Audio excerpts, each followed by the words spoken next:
everyone.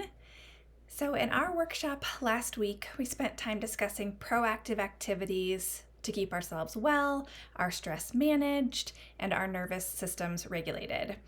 We brainstormed practical ways to weave these healthy practices into our daily lives, busy as we all are.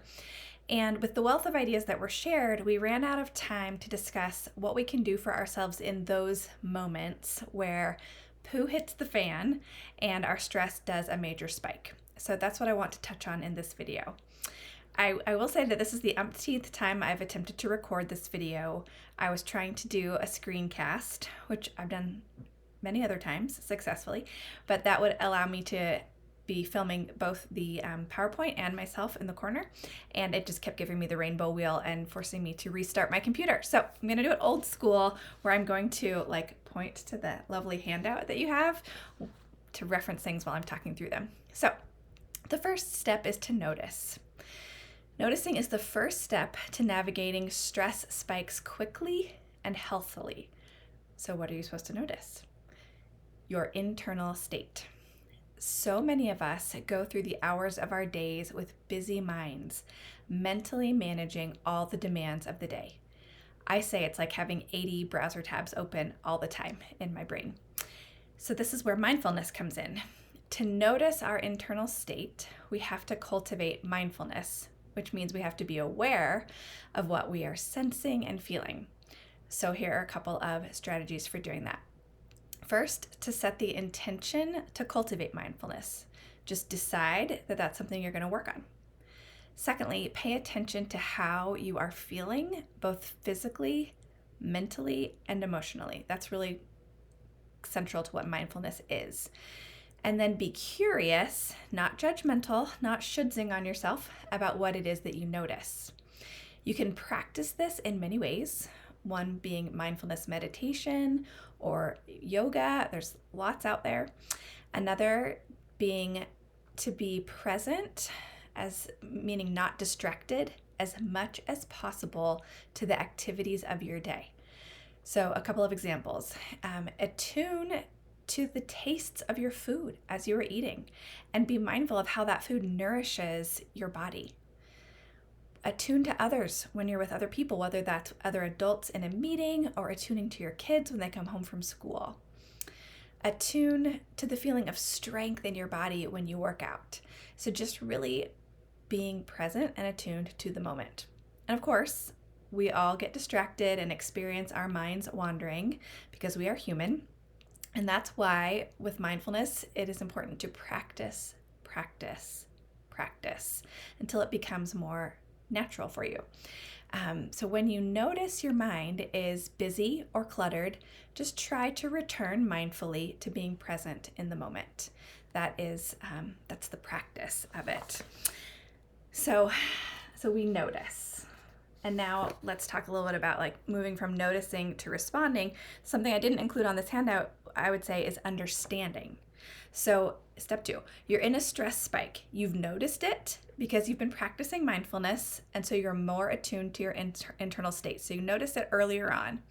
You may notice when your stress spikes tightness or tension in your chest, shoulders, arms, and hands. You may have a headache, racing thoughts, really intense emotions, and some urges of what you want to do in that moment. So once you've noticed any of those things, any of those sensations, it's your job to listen to what your body is telling you.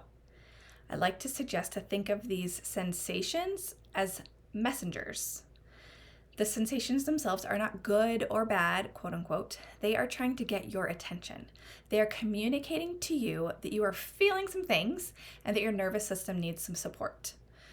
So that is where the pantry intervention flow chart comes in, is this idea that sometimes if we're not noticing and understanding, we just on autopilot, we go to the pantry for something like chips or a glass of wine or some chocolate. And what we're really doing is we're looking to soothe by kind of numbing. Another form of numbing can be scrolling on our phones, and it might give us the break we need. And if that is the best thing you can do in the moment and it keeps you from yelling at someone, then awesome. but it doesn't actually help us feel better. It's just a little numbing pause. So what does help us to feel better is to respond. So this is the section you have these 2 items on your handout.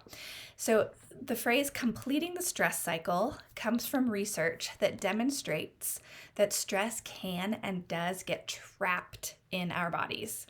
So choosing one of the activities listed on your handout helps that stress move through our system and out of our bodies so that we can return to a calmer, more regulated state.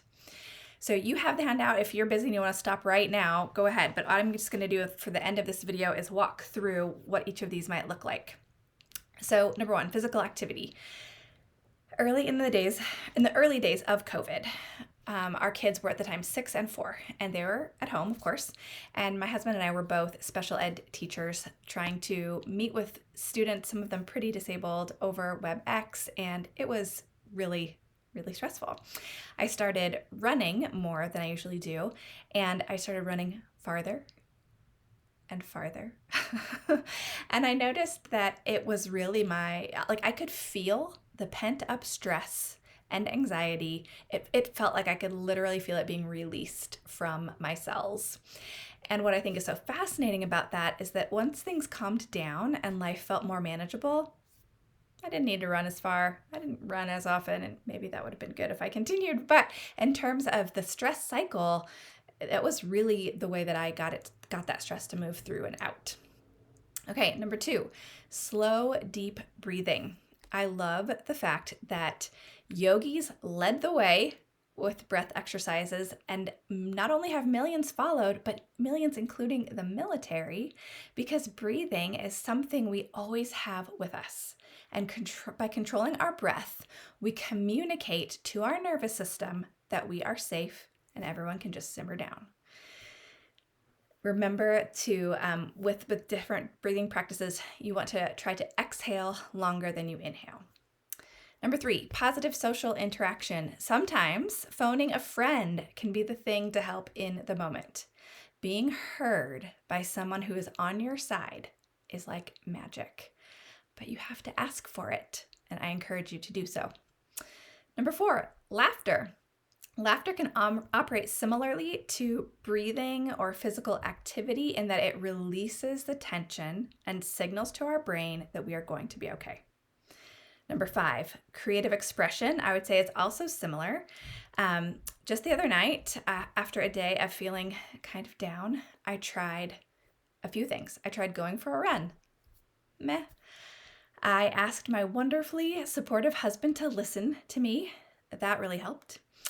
But the thing that really freed me up the most, singing my little off-key heart out to you too. So find what works, but sometimes that catharsis, whether it's singing or painting, but it's just a way of, again, allowing the feelings to move through and out. Number 6, physical affection. I really think that this is one of the main reasons we humans love having animals around. There is no shortage of research and personal experience that petting a dog or having a cat sleep in your lap regulates our nervous system. Physical affection, of course, works with humans too, but we're not always as good at that kind of affection, or at least the kind that makes a real impact, because we need it to last longer than what we typically experience. So try the 20-second hug, which is not really about it being 20 seconds long exactly. It's about remaining in a hug until you feel a little shift, a little something changes. Number 7, a good cry.